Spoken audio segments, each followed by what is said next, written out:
판벽한 집에 거하는 것이 옳으냐라는 제목으로 함께 말씀을 나누도록 하겠습니다. 이스라엘 백성은 하나님께 선택받은 백성이었습니다. 하나님은 애굽에서 종노릇하던 이스라엘 백성을 선택하셔서 자기 백성으로 삼으시고 그들에게 가나안 땅을 선물로 주셨습니다. 여기에서 끝이 아니라 하나님을 사랑하고 그 말씀에 순종하기만 하면 큰 복을 주시겠다고 약속하셨습니다. 그런데 이스라엘 백성들은 하나님을 사랑하기보다 다른 것들을 사랑하고 하나님의 말씀을 지키지 않았습니다. 그들은 결국 솔로몬 왕 이후에 남유다, 북이스라엘 이렇게 두 나라로 갈라지고요. 북이스라엘은 주전 721년 아수르에 의해서, 그리고 남유다는 주전 586년 바벨론에 의해서 멸망하게 됩니다. 그러나 하나님은 그런 이스라엘을 버리지 않으시고 다시 기회를 주십니다. 70년간 바벨론에서 포로 생활을 하던 이스라엘 백성들을 다시 예루살렘으로 돌아오게 하십니다. 그리고 그들에게 무너진 성전을 다시 재건하게 하셨습니다. 그런데 주변의 방해들, 대적들의 방해들로 인해서 공사가 중단되었습니다. 그리고 10여 년간 시간이 그대로 흘러가게 되죠. 오늘 학개서 1장의 본문은 이렇게 성전 건축이 다시 재건하는 이 성전의 공사가 10여 년간 중단된 상황에서 하나님께서 학개 선지자를 통해서 이스라엘에게 말씀하시는 장면을 보여주고 있습니다. 성경에서 집이라는 단어는 매우 중요한 의미를 가지고 있습니다. 집은 단순히 건축물로서의 집을 의미하기도 하지만 가족 전체를 의미하기도 하고 또 재산을 의미하기도 했습니다. 그리고 나아가서 그 생활 전반의 모습들을 드러내기도 합니다. 한편으로는 성전을 여호와의 집이라고 표현을 하죠. 또는 하나님의 집으로 표현하기도 합니다. 신약 성경에서도 교회를 하나님의 집으로 표현하고 있습니다. 오늘 학개서 1장 5절에는 두 가지의 집이 등장합니다. 먼저 성전이라는 단어가 나오는데 이 단어가 히브리어로 하바이트라는 단어입니다. 하바이트. 하는 그란 뜻이에요. 정관사, 영어로 말하면 정관사 더, 이런 거죠. 그란 뜻이에요. 그것. 정확하게 딱 하나 있는 그것을 찝어서 나타낼 때 이 하라는 단어를 붙이고요. 뒤에 있는 바이트는 집입니다. 그래서 그 집, 딱 하나밖에 없는 그 성전을 의미하는 단어입니다. 그리고 또 하나의 집이 나오는데 판벽한 집이라고 해석되어 있는 단어가 나옵니다.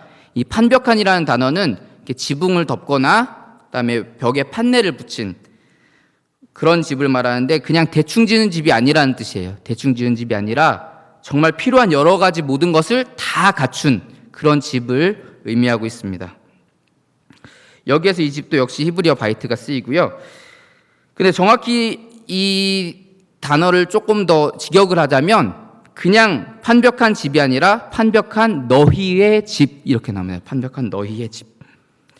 하나님은 이스라엘 민족들에게 하나님의 집을 지으라고 명령을 하셨습니다. 그런데 하나님이 명령하신 그 하나님의 집을 짓기보다 이스라엘 백성들은 자기의 집을 짓기에 바빴습니다. 이스라엘 백성들은 하나님의 집은 성전 공사가 재건의 공사가 멈춰 있는 채로 중단되는 채로 방치된 그 상황 그대로 놔두고 자기의 집을 판벽하게 짓는 데 몰두하고 있었다는 겁니다. 6절부터 11절까지의 말씀은 자기의 집을 짓기 위해서 빨랐던 그런 이스라엘 백성들의 모습이 어떤 결과를 낳게 되었는지를 보여주고 있습니다. 아까 성경에서 집은 생활의 모습들을 전반적으로 드러내기도 한다고 말씀드렸습니다. 여기서도 자신의 집은 자신의 의식주, 곧 그들의 삶 전체를 의미하고 있습니다. 자신의 집을 짓기 위해 빨랐다는 것은 자기가 먹고 사는 것에 몰두했다라는 거죠. 자신들의 안락과 자신들의 평안함을 위해서 열심히 그들은 힘써 노력하며 살아가고 있었다는 겁니다. 그런데 그 결과가 어떻습니까? 많이 뿌려도 수확이 적으며 먹을지라도 배부르지 못하며 마실지라도 흡족하지 못하며 입어도 따뜻하지 못합니다. 일꾼이 삭슬 받아도 구멍 뚫린 전대에 넣는 것과 같답니다. 그들은 자신의 삶이 풍족해지기 위해서 노력했지만 그들의 삶엔 한재만 들었습니다. 하늘은 이슬을 그쳤고 땅은 산물을 그쳤습니다. 이 땅과 산과 곡물과 새 포도주와 기름과 땅의 모든 소산과 사람과 가축과 손으로 수고하는 모든 일에 가뭄이 들었습니다. 왜죠? 1장 9절에서 하나님은 분명하게 말씀하고 계십니다. 내 집은 황폐하였으되 너희는 각각 자기의 집을 짓기 위하여 빨랐음이니라. 하나님의 집은 황폐한 채로 방치되어 있는데 이스라엘 백성들은 자기 집을 짓는 데만 모든 노력을 기울였습니다. 그래서 그들은 자신이 먹고 사는 모든 것에 노력을 기울였지만 그 결과는 빈털터리가 되는 겁니다. 가뭄이었습니다. 여기서 우리는 중요한 말씀 한 곳을 좀 같이 살펴봐야 됩니다. 우리 다 같이 신명기 6장 1절부터 13절의 말씀을 함께 좀 찾아보도록 하겠습니다. 신명기 6장 1절에서 13절의 말씀입니다. 구약성경 271페이지에 있습니다. 신명기 6장 1절부터 13절의 말씀. 함께 우리 교독해서 읽도록 하겠습니다. 제가 1절 읽고 여러분들 2절 읽고 이렇게 읽도록 하겠습니다.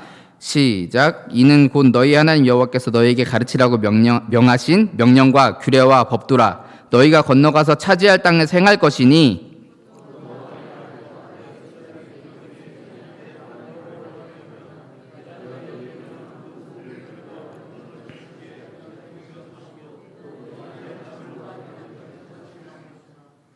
이스라엘아 듣고 삼가 그것을 행하라. 그리하면 내가 복을 받고 내 조상들의 하나님 여호와께서 내게 허락하심 같이 젖과 꿀이 흐르는 땅에서 내가 크게 번성하리라.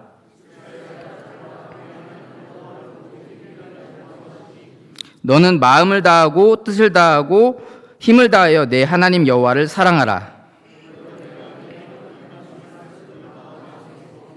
내 자녀에게 부지런히 가르치며 집에 앉았을 때에든지 길을 갈 때에든지 누워있을 때에든지 일어날 때에든지 이 말씀을 강론할 것이며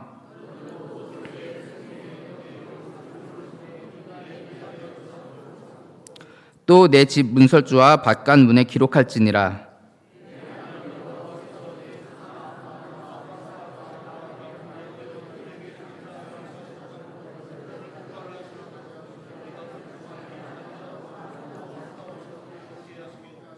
내가 채우지 아니한 아름다운 물건이 가득한 집을 얻게 하시며 내가 파지 아니한 우물을 차지하게 하시며 내가 심지 아니한 포도원과 감람나무를 차지하게 하사 내가 배불리 먹게 하실 때에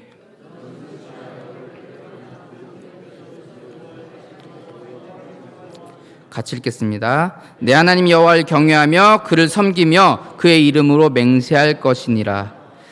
아멘. 네, 우리 특별히 11절 말씀을 다시 한번 보면 이렇게 말씀하십니다. 내가 채우지 아니한 아름다운 물건이 가득한 집을 얻게 하시며 내가 파지 아니한 우물을 차지하게 하시며 내가 심지 아니한 포도원과 감람나무를 차지하게 하사 내게 배불리 먹게 하실 때에.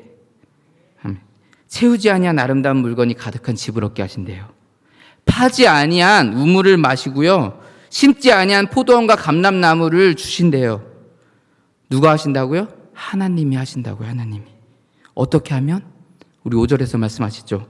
마음을 다하고 뜻을 다하고 힘을 다하여 내 하나님 여호와를 사랑하라.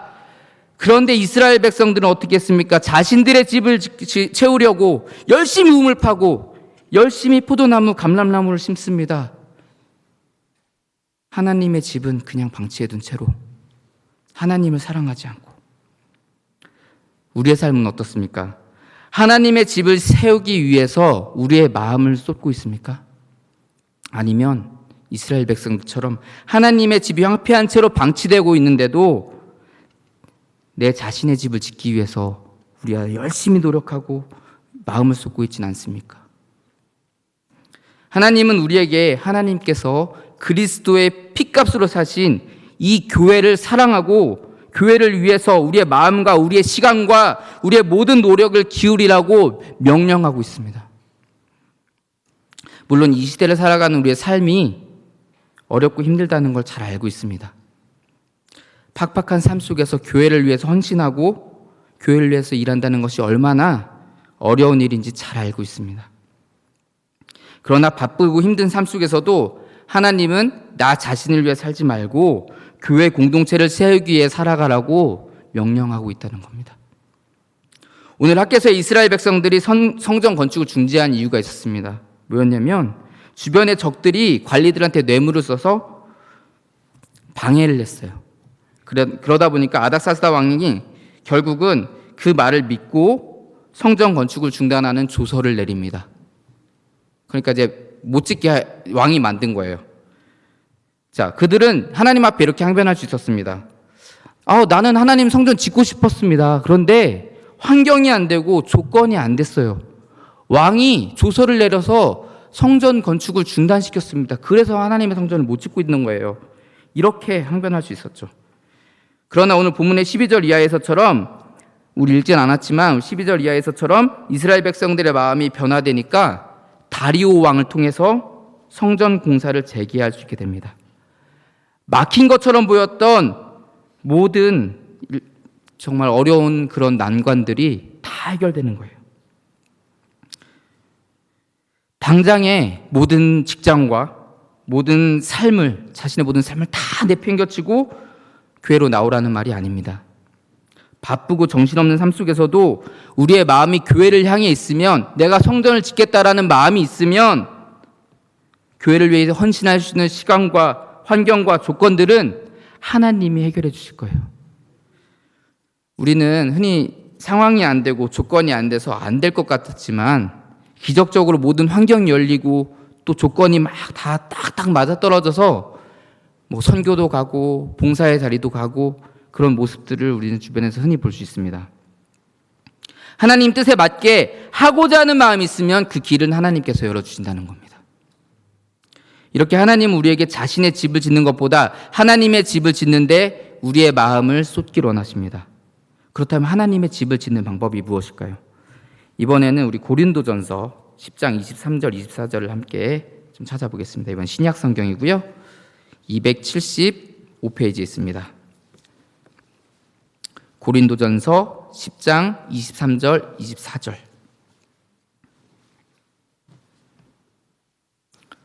네, 함께 같이 읽도록 하겠습니다. 시작. 모든 것이 가하나 모든 것이 유익한 것은 아니요 모든 것이 가하나 모든 것이 덕을 세우는 것은 아니니 누구든지 자기의 유익을 구하지 말고 남의 유익을 구하라. 자, 23절 말씀에서 덕을 세우다라는 표현이 나옵니다. 이 표현에, 이 구절에 쓰인 헬라어는 오이코도메오라는 단어예요. 오이코도메오. 자, 이 단어는 집을 짓다라는 뜻을 가지고 있습니다. 집을 짓다. 자, 한글 성경에서는 덕을 세우다라고 해석했지만 이 원문에 보면 덕이라는 단어가 없어요. ESV나 NIV 같은 영어 성경을 봐도 덕이라는 표현이 없습니다. 자, 이 말은 덕을 세우다라고 표현하는 것보다는 집을 짓다, 집을 세우다라고 표현하는 것이 조금 더 정확한 표현이라고 말할 수 있습니다. 그리고 이 집은 문맥상 나의 집, 우리의 집 그런 게 아니라 하나님의 집을 의미한다는 걸 알 수 있겠죠. 다시 말하면 성전, 교회를 의미한다는 겁니다. 자, 그러면 23절은 이렇게 말할 수 있습니다. 모든 것이 가하나 모든 것이 유익한 것은 아니요 모든 것이 가하나 모든 것이 교회를 세우는 것이 아니다 라고 해석하는 것이 맞습니다.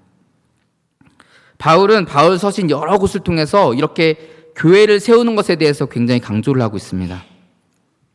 너무나도 당연한 얘기지만 여기서 성전을 세운다, 교회를 세운다는 것은 우리 교회 건물을 짓는다는 얘기가 아닙니다.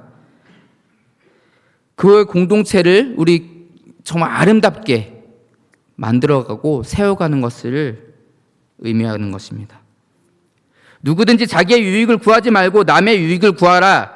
바울은 교회 공동체를 세워나가는 방법에 대해서 이렇게 말씀하고 있는 겁니다. 우리는 자신의 유익을 추구할 권리가 다 있습니다. 자유가 있죠.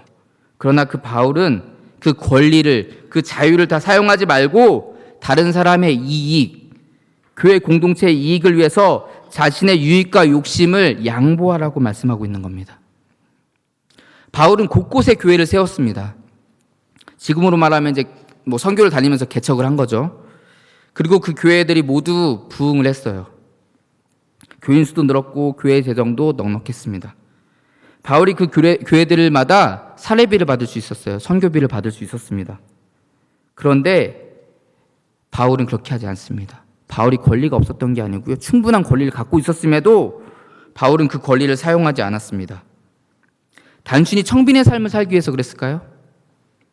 고린도전서 9장에서 바울은 이렇게 말씀합니다. 우리 13절에 보면 이런 말씀이 있어요. 성전의 일을 하는 이들은 성전에서 나는 것을 먹으며 제단에서 섬기는 이들은 제단과 함께 나누는 것을 너희가 알지 못하느냐. 그리고 15절에 이렇게 말씀합니다. 그러나 내가 이것을 하나도 쓰지 아니하였고 또 이 말을 쓰는 것은 내게 이같이 하여 달라는 것이 아니라 내가 차라리 죽을지언정 누구든지 내 자랑하는 것을 헛된 대로 돌리지 못하게 하리라.